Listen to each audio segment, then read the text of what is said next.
aqui sobre essa comparação, né? Para que a gente possa comparar, tem que estar na mesma unidade. Então, vamos passar tudo em quilograma-força por metro quadrado. Para eu passar a tensão de pré-adensamento, ela está em quilograma-força por centímetro quadrado. Para eu passar centímetro quadrado para metro quadrado, é só eu multiplicar aqui por 10 a menos 4, certo? Então, onde tem aqui o Czinho, eu substituo por 10 a menos 4.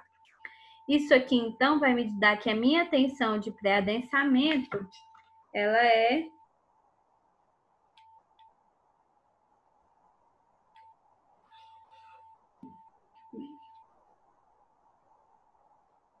22.000 quilograma-força por metro quadrado. E a minha tensão efetiva? Minha tensão efetiva, ela é 30 tonelada-força. Tonelada-força é 10 a terceira quilograma-força, correto? Por metro quadrado. Então, essa minha tensão efetiva, ela é de 30.000 quilograma-força por metro quadrado. Como a minha tensão efetiva é maior que a minha tensão de pré-adensamento, o meu solo está subadensado. Então, o estado do meu solo é subadensado. A gente pode determinar a razão de sobreadensamento só para verificar. Então, vai ser 22.000 dividido por 30.000. Essa razão de sobreadensamento vai dar para a gente 0,73. Então, o meu solo está subadensado, ok? Ok. Então, esse exercício, até esse ponto, vocês conseguem resolver com todas as informações que nós temos lá na aula. A partir da letra D, aqui na letra D, quando eu fui verificar para vocês, eu não tinha colocado a equação para vocês encontrarem, né? Então, essa parte da curva de adensamento, eu não passei para vocês. Então, nós temos o quê? Como que eu faço para encontrar o meu coeficiente de adensamento por meio da curva de adensamento? Então, eu vou fazer o seguinte: o coeficiente de adensamento, eu vou encontrar ele por um método, assim como eu encontro a tensão de pré-adensamento, onde o coeficiente de adensamento vai ser 0,197 vezes 0,5, altura de drenagem de 50% de recalque, elevado ao quadrado, dividido pelo tempo em que ocorre esse 50% do recalque primário. Mas o que é o recalque primário, o que não é o recalque primário? Então, a gente vai olhar aqui. Nessa curva de adensamento, vocês podem ver que a gente tem aqui uma pequena deflexão, que isso aqui a gente chama de recalque imediato. Depois, a gente tem esse pedaço da curva aqui que é chamado recalque primário. E aqui, a gente tem o que a gente chama de recalque secundário, que é um recalque que vai acontecer mais lentamente. Então, para que a gente possa determinar esse coeficiente de adensamento, a gente precisa determinar qual que vai ser o ponto onde eu tenho 50% desse adensamento primário. Primeira coisa, a gente vai determinar qual que é o ponto que a gente tem o adensamento aqui, que inicia o adensamento, a altura do corpo de prova. Essa altura do corpo de prova, que a gente tem 17,6, 17,8, aqui seria como se a gente tivesse um 17,7, correto? Então, vamos supor ali que aqui a gente tem um 17,65. Nossa altura inicial do corpo de prova, vou chamar de HI, é igual a 17,65 milímetros. E a altura final, que vai acontecer esse recalque primário? Então, a altura final, ela vai depender aqui desse ponto onde termina o meu recalque e começa o secundário. Então, eu vou traçar. Preciso aqui mexer com essa régua, é muito chato. Eu vou traçar um ponto na porção mais reta aqui dessa curva. Oh, meu mouse está dando ruim aqui, gente. Será? Ah, tá. Achei o erro. Então, vou traçar esse ponto aqui, essa curva, essa reta, na verdade, de vermelho, porque de vermelho dá para ver melhor. E aí, eu vou traçar essa outra.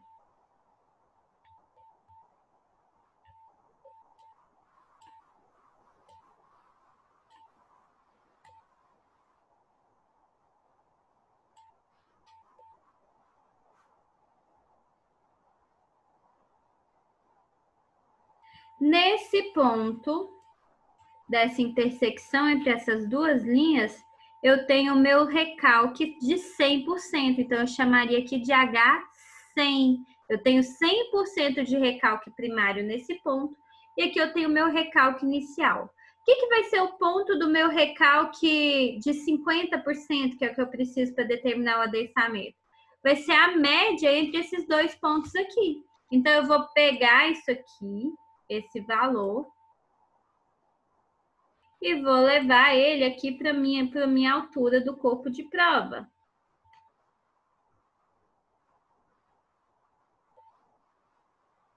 Essa minha altura de corpo de prova aqui, 16,8, 16,9. Vamos aproximar para 16,9 aqui. Então, eu tenho que a minha altura final é igual a 16,9 milímetros. O que vai ser a minha altura média lá nos 50%? Eu vou fazer a inicial mais a final sobre 2. Então, quando eu faço isso aqui, eu acho qual que é meu ponto da altura média. Então, H50 vai ser igual a quê? 17,65 mais 16,9 dividido por 2. Vai dar para a gente um 17,27. Então, esse 17,27 seria o nosso H50. Então, vamos subir aqui nossa régua. Aqui, assim, seria o 17,3 no meio. Então, vamos pegar próximo dele.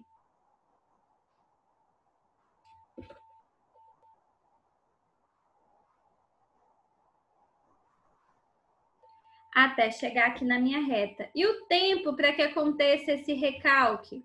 O tempo para que aconteça esse recalque, a gente vai refletir ali no nosso eixo do tempo.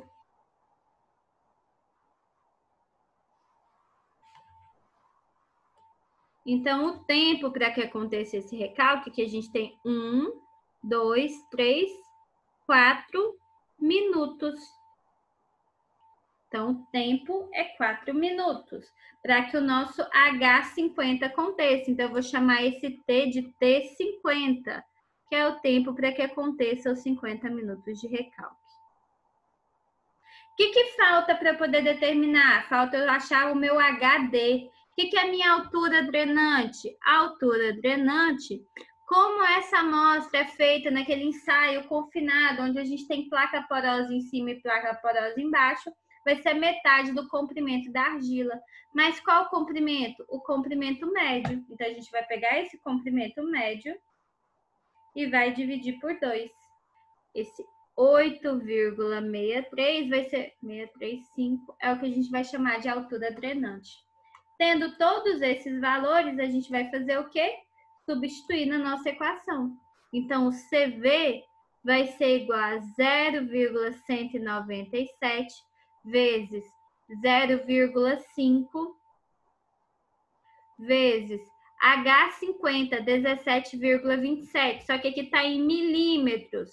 Aqui a gente pode fazer em centímetros quadrados por segundo ou em metros quadrados por segundo. Vamos fazer em centímetros quadrados. Como que eu passo de milímetro para centímetro? Só dividir por 10, né? Então, aqui, em vez de ficar 17,27, vai ficar 1,727 ao quadrado.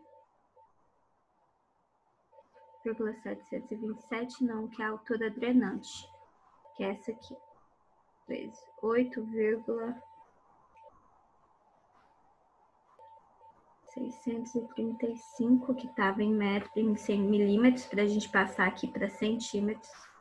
dividido por T50, que é 4 minutos, mas eu quero em segundos, então vai ser 4 vezes 60 para ficar em segundos. Aqui em centímetros. Então, o nosso CV, no final das contas, vai valer 0,8635 ao quadrado. Aí eu não preciso do 0,5, tá?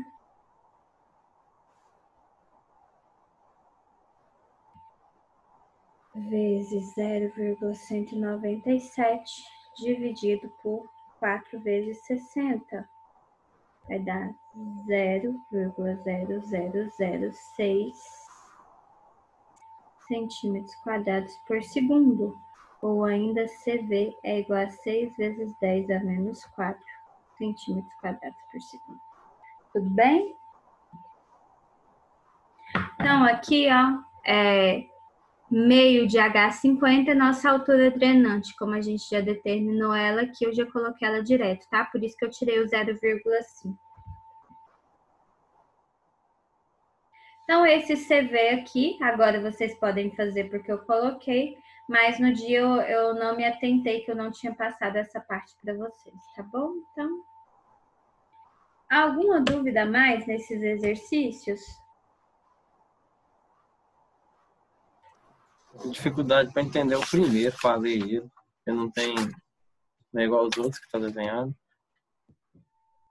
Qual primeiro? Número 1 da lista. A área pantanosa.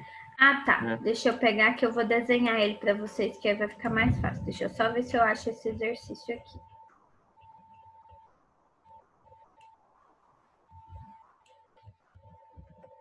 Vou só desenhar esse, tá? Então, nós temos aqui, ó. Nós ainda não temos, mas teremos. Uma área pantanosa a ser aterrada consiste em uma camada de argila mole com 8 metros de espessura. Então, a gente vai ter essa camada de argila aqui, que ela tem 8 metros.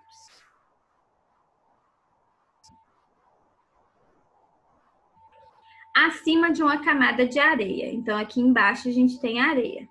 O nível piezométrico, tanto na areia quanto na argila, coincide com a superfície do terreno. Então, aqui nós temos a superfície do terreno aqui. E o nível de água está aqui. A argila será adensada pela aplicação de toda a área, aplicação em toda a área de uma sobrecarga arenosa. Então, vai ser feito um aterro aqui. Essa sobrecarga arenosa é um aterro, que ele vai ter 4 metros de altura e o peso específico 16,8 kN por metro cúbico. O terreno foi sobreadensado pelo efeito de uma camada de 1 metro de areia superficial que foi erodida. Então, como essa areia foi erodida, eu não preciso desenhar ela. Desta forma, sabe-se que a tensão de pré-adensamento é de 7 kPa superior à tensão efetiva existente em qualquer ponto. Então, em qualquer ponto desse solo que eu pegar, eu vou ter que acrescentar esses 7 kPa devido a essa tensão de pré-adensamento. Os ensaios que foram executados mostram que o índice de vazios inicial é 1,8, o coeficiente de compressão 0,6, o CV, que é o coeficiente de adensamento 4 vezes 10 a menos 7, e aqui é o peso específico, deve ser da argila, né, de 17 kN por metro cúbico. Qual o recalque que a argila irá sofrer em 100 dias? Então, aqui está faltando o valor de CR nessa questão. Que, Matheus, eu tinha passado para você lá no grupo. Você lembra qual que é o valor de CR que eu falei para você utilizar? Usando o valor de CR, vocês vão encontrar qual que é o recalque. 0,3. Obrigada, Romson. Então, o nosso CR é 0,3. Aí, como vocês vão determinar o recalque? O recalque ele vai ser igual ao quê? H de 1 mais E0 vezes CR, logaritmo da tensão A sobre a tensão inicial, mais CC, logaritmo...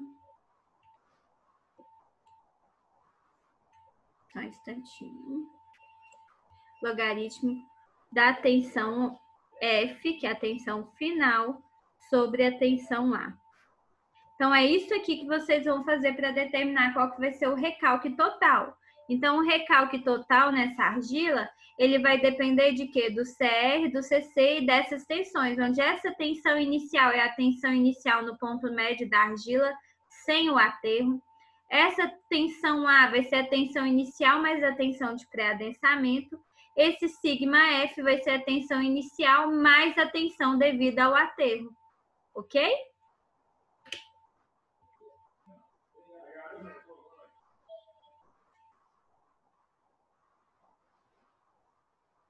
Facilitou agora? Sim. É, mais ou menos. Então, tá bom. Você vai tentar fazer ela que você vai conseguir. E hoje, a nossa aula... Deixa eu tirar um print aí, Zé. Espera aí, deixa eu chegar lá para cá, que aí você pode tirar. Hoje, a nossa aula, ela vai ser sobre critérios de ruptura. Então, a gente vai começar a trabalhar hoje com critérios de ruptura. Deixa eu abrir a aula.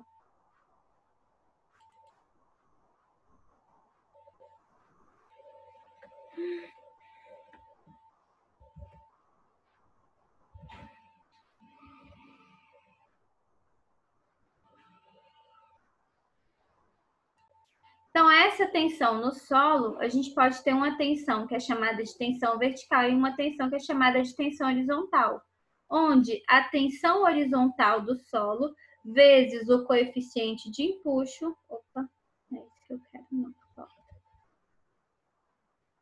A tensão horizontal, ela vai ser o meu coeficiente de empuxo, que eu chamei de K, vezes a tensão vertical desse solo, tá bom? Então, meu coeficiente de empuxo, ele vai ligar a minha tensão vertical com a minha tensão horizontal, onde essas duas, elas são tensões normais. Só que existe uma tensão no solo que é chamada tensão de cisalhamento. Essa tensão de cisalhamento é que vai promover a ruptura do solo, é que pode fazer com que haja essa ruptura do solo. Então, quando a gente fala em critério de ruptura, a gente está avaliando as tensões de cisalhamento existentes no solo. Como que a gente faz para poder encontrar essas tensões de cisalhamento? A gente aprendeu que a gente consegue encontrar essas tensões por meio do círculo de Mohr.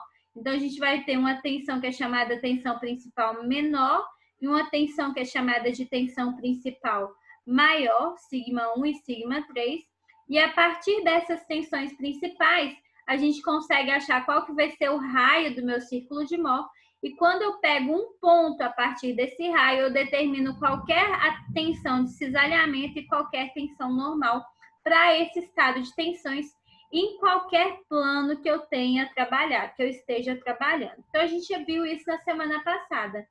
Mas por que a gente precisa isso? Para saber qual vai ser a tensão de cisalhamento do solo, porque a ruptura do solo, ela acontece por meio das tensões de cisalhamento. Então, quase sempre, quase que em todas as vezes, o cisalhamento é que vai causar essa ruptura. Então, o fenômeno do cisalhamento é que causa essa ruptura do solo. Uma parte do solo, ela vai ceder por cisalhamento. Essa resistência ao cisalhamento de um solo, ela vai ser definida como a máxima tensão de cisalhamento que o solo pode suportar sem sofrer ruptura.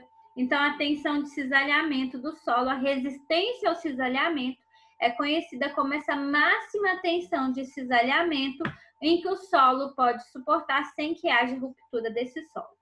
Para que nós possamos compreender como que acontece esse fenômeno da ruptura, a gente tem que considerar os mecanismos que fazem com que essa ruptura aconteça no solo.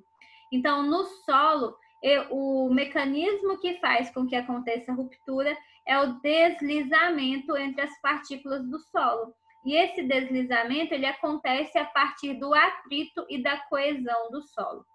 Atrito e coesão são os dois principais efeitos, são os dois principais agentes da resistência ao cisalhamento. Então, quando a gente fala de atrito, a gente está falando sobre o quê? Suponhamos que a gente tem aqui uma força vertical, N, que é transmitida a um corpo, e uma força horizontal, T, que tem que fazer com que esse corpo deslize. Então, para que esse corpo deslize, o que vai ter que acontecer? Esse F, que é a força que eu vou aplicar, vezes N, tem que ser maior do que T. Se isso acontecer, eu vou fazer com que esse corpo deslize. E o F aqui vai ser chamado de coeficiente de atrito. Então, a gente sabe o quê? Que o T é igual a N vezes tangente de φ. Vocês lembram disso aqui quando vocês estudaram lá em física? Tinha outros nomes, mas era mais ou menos isso, que a gente estudou o plano inclinado. Então, a gente tinha um ângulo onde podia acontecer aquele deslizamento. Isso tudo ia depender do atrito. Esse ângulo é o ângulo mais importante para a gente, é o ângulo que a gente chama de ângulo de atrito. É o máximo ângulo, a máxima angulação que o solo vai suportar sem que exista ruptura, sem que exista aquele deslizamento por atrito. Então, esse ângulo de atrito, ele também pode ser entendido como o ângulo máximo em que a força transmitida pelo corpo à superfície pode fazer com a normal ao plano de contato sem que haja o deslizamento do corpo. Quando esse ângulo é atingido, a componente tangencial é maior que a resistência ao deslizamento, que vai depender da componente normal. Então, se nós estamos com o corpo acima desse ângulo de atrito, vai acontecer o deslizamento do corpo. Então, as tensões de cisalhamento, elas vão atuar, fazendo com que haja aquela ruptura. Então, aqui é só um exemplo para vocês verem. Quando a gente faz o empilhamento de areia, de brita, vocês já repararam que a gente pode empilhar, fazer um monte até uma certa altura, e aí depois ele começa a escorregar um sobre o outro? Então, a areia acontece muito isso, por causa do ângulo de atrito interno dessa areia. Então, se esse ângulo de atrito ele for ultrapassado, se eu colocar mais um pouco aqui para que esse ângulo aumente, o que vai acontecer? Esses grãos eles vão rolar uns sobre os outros e vai acontecer a ruptura. Não vai existir mais essa força que vai prender um ao outro. Isso ocorre devido ao atrito que existe entre as partículas do solo. Tudo bem com o atrito? Beleza. Então, a resistência ao deslizamento é diretamente proporcional à tensão normal aplicada e pode ser representada por uma reta. Então, aqui nós temos a tensão normal e a de resistência ao cisalhamento, e essa reta vai mostrar qual que vai ser a angulação máxima que eu posso ter, qual que é a maior força que eu posso ter antes que haja esse deslizamento, onde a inclinação dessa reta é o meu ângulo de atrito interno do solo. Então, o coeficiente da reta aqui é o meu ângulo de atrito interno, ok? E a coesão do solo? A coesão, ela não é uma força, ela é uma atração que vai existir entre as partículas. Por exemplo, quando a gente tem uma partícula de argila, essa partícula de argila, ela tem uma camada, uma película de água, quando essa argila está saturada. Então, eu não vou ter atrito entre as partículas de argila, porque em vez de eu estar conectando aqui o grão com o grão, eu tenho a água conectando. Mas a água ela tem uma força muito grande de atração entre as moléculas de água. Então, essa força de atração entre as moléculas de água vai causar uma coesão entre as partículas. Então, quando eu falo em coesão, existe uma atração química entre as partículas. Essa atração química é que faz com que exista uma resistência. Então, não vai depender da tensão normal que eu vou aplicar, vai depender apenas daquela coesão real que existe entre as partículas. Vai depender apenas daquela atração química que existe entre as partículas. Normalmente, em solos argilosos, a parcela de coesão é maior do que a parcela de atrito. Enquanto quando a gente trabalha com solos arenosos, as parcelas de atrito elas são bem maiores do que as parcelas de coesão. Então, a resistência ao cisalhamento do solo, ela depende tanto do atrito quanto da coesão que existem entre as partículas de solo. Quando, então, que vai ocorrer a ruptura desse solo? A ruptura do solo, ela vai ocorrer quando eu atingir um certo limite de tensão de cisalhamento. Como que eu sei qual que é esse limite? A partir do que a gente chama de critérios de ruptura. Então, esses critérios de ruptura, eles são formulações matemáticas que eles vão refletir sobre as condições que vão ocorrer a ruptura do material. Então, ou vai ser uma reta, ou vai ser uma envoltória, que vai pegar todos os estados que podem ocorrer a ruptura do material.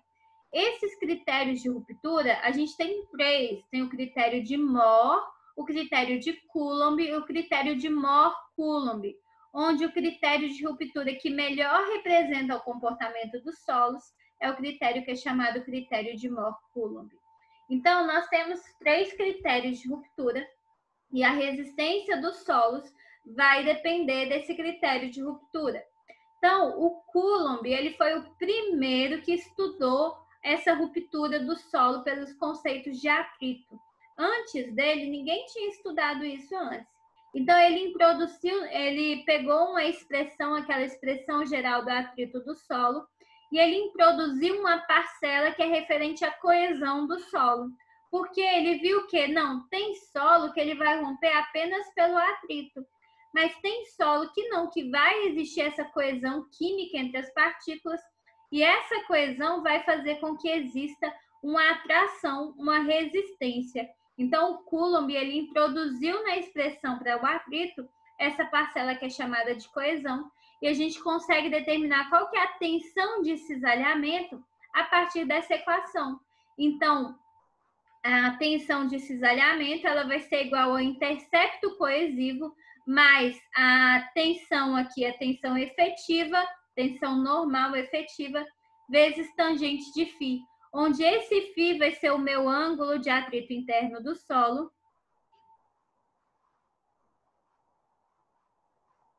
Essa tensão aqui é a tensão normal aplicada no solo. E isso aqui é chamado de intercepto coesivo. É uma parcela, é uma constante que ela vai depender do tipo de solo.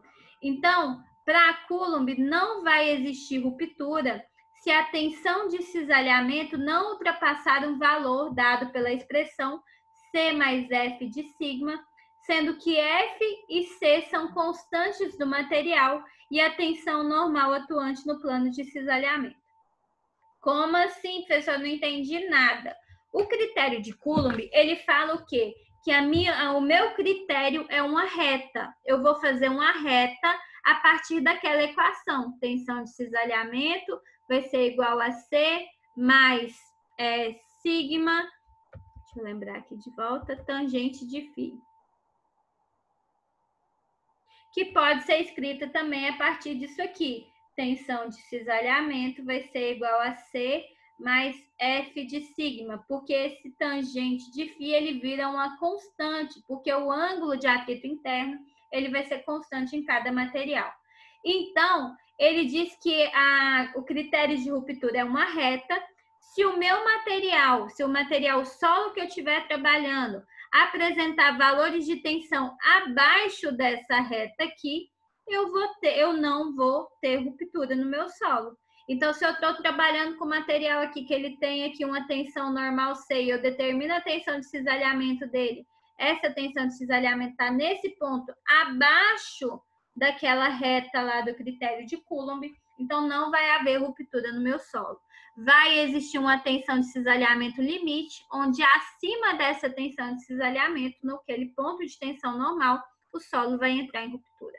Então, o critério de Coulomb é uma reta. Já o critério de Mohr, ele fala o quê? Que não vai existir ruptura enquanto o círculo representativo do estado de tensões se encontrar no interior de uma curva que vai ser a envoltória dos círculos relativos aos estados de ruptura. Então, aqui Mohr, ele falou que não é uma reta. Não, senhor, não é uma reta, é uma curva. Então, eu vou ter uma curva que vai representar aquele meu critério de ruptura. Então, ele diz assim, para eu avaliar se vai existir ruptura ou não no solo, eu tenho que fazer os meus estados de tensões diferentes nesse solo, e com esses estados de tensões diferentes, eu vou criar essa envoltória. Se o meu estado de tensões estiver abaixo da envoltória, não existe ruptura. Se o meu estado de tensões estiver acima dessa envoltória, aí sim vai existir ruptura. Então, como os dois critérios funcionam, o que eles fizeram? Juntaram esses dois critérios.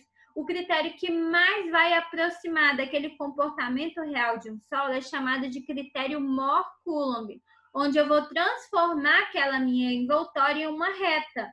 Eu vou transformar a minha envoltória numa reta e ele vai ser similar ao critério de Coulomb. Se a minha tensão está abaixo da minha reta, então não vai existir cisalhamento. Mas se a minha tensão estiver acima dessa reta, vai existir a ruptura. O nome fugiu, desculpa. Então, se estiver acima dessa reta, vai acontecer a ruptura do meu solo. Disso aqui, a gente pode tirar o seguinte: se eu representar aquele meu estado de tensões dentro aqui da minha envoltória de Mohr-Coulomb, eu sabia que a minha tensão de cisalhamento máxima estava aqui quando eu tinha um 2α igual a 90 graus, então com α igual a 45. Só que essa tensão de cisalhamento máxima, ela está abaixo da minha envoltória, do meu critério de Mohr-Coulomb. Só que acontece o quê? Se eu pegar esse ponto C, a envoltória não passa sobre o ponto. Então, nesse ponto C, apesar dessa tensão ser menor do que a tensão de cisalhamento máxima, então, a tensão de cisalhamento máxima seria aqui nesse ponto, mas o meu C aqui está aqui abaixo. Vou colocar aqui tensão de cisalhamento C. O que isso significa? Que no ponto C, mesmo a tensão de cisalhamento sendo abaixo da máxima, vai existir ruptura, porque ela está sobre aquela minha linear do critério de Mohr-Coulomb. Então, a partir dessas envoltórias, a gente consegue determinar qual que vai ser o ângulo de atrito, porque o meu ângulo alfa, ele vai ser 45 mais φ sobre 2. Então, se eu sei qual que é o plano de inclinação que eu estou trabalhando, eu sei dizer qual que vai ser o meu ângulo de atrito interno do material, a partir dos meus ensaios. E eu consigo descrever todo o funcionamento da resistência do meu solo. Por isso que é interessante a gente mostrar o estado de tensões do solo por meio do círculo de Mohr, porque o critério de Mohr-Coulomb, ele vai levar esse estado de tensões, ele vai levar esse estado do círculo de Mohr para determinar qual que vai ser a ruptura do solo. Então, aqui é só para representar para vocês o critério de Coulomb, de Mohr, que a gente vai ter, de Coulomb. A gente vai ter aquela reta. Então, para qualquer parte abaixo dessa reta, se eu tenho aqui aqueles estados de tensões abaixo dessa reta, não vai haver ruptura. Vai existir ruptura apenas nos pontos que estão tocando a reta, porque é uma região de instabilidade, ou acima da reta do critério de Mohr-Coulomb. Então, como que eu faço para saber se vai ter ruptura ou não? Eu vou avaliar essas envoltórias de ruptura. Até aí, tudo bem? Ok. Ok, né?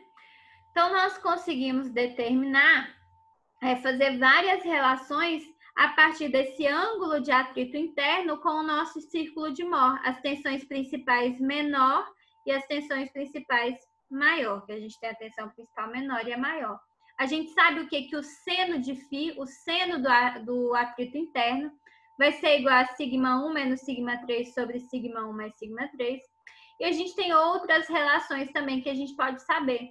Por que isso é importante? Porque se eu conheço quais são as tensões principais lá daquele meu estado de tensões, lá daquele meu solo, eu sei determinar qual que é o ângulo de atrito interno desse solo, tá bom? Então, para que não ocorra a ruptura do solo, é necessário que a tensão de cisalhamento que atua no solo seja inferior à resistência ao cisalhamento do solo. Aquela resistência ao cisalhamento é a tensão máxima que o meu material, que o meu solo, ele pode chegar. Se ele chegar a atingir aquela tensão, ele já vai estar numa condição que ele vai estar inconstante. A gente não vai ter mais aquela garantia que vai existir a resistência. Então, se ele passa daquela tensão máxima de cisalhamento, vai acontecer a ruptura. Então, a relação entre essas duas tensões de cisalhamento, elas vão representar o coeficiente de segurança contra a ruptura por cisalhamento do solo, que a gente chama de F. Então, o coeficiente de segurança vai ser a tensão de cisalhamento, a resistência ao cisalhamento do solo, dividido pela tensão de cisalhamento atuante nesse solo.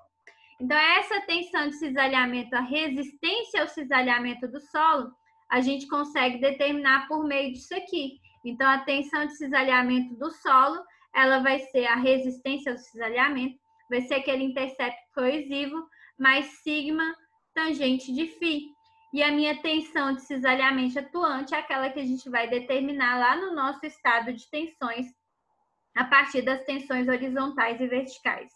Quanto mais próximo de 1 estiver o valor de F do nosso coeficiente de segurança, mais próximo o maciço vai estar de sofrer a ruptura. Então, a gente tem que garantir que esse valor de F do coeficiente de segurança seja maior do que 1. Então, em obras de terra, como barragens, muros de arrimo e taludes, a gente vai adotar valores de F acima de 1,3. Então, vai estar lá entre 1,3 e 1,5. Tudo bem? Beleza. Para que isso? Para que não exista ruptura do solo. Então, nós estamos cortando agora a nossa aula, né? Porque falta menos de 1 minuto. Eu vou deixar ensaio de resistência para daqui a pouco.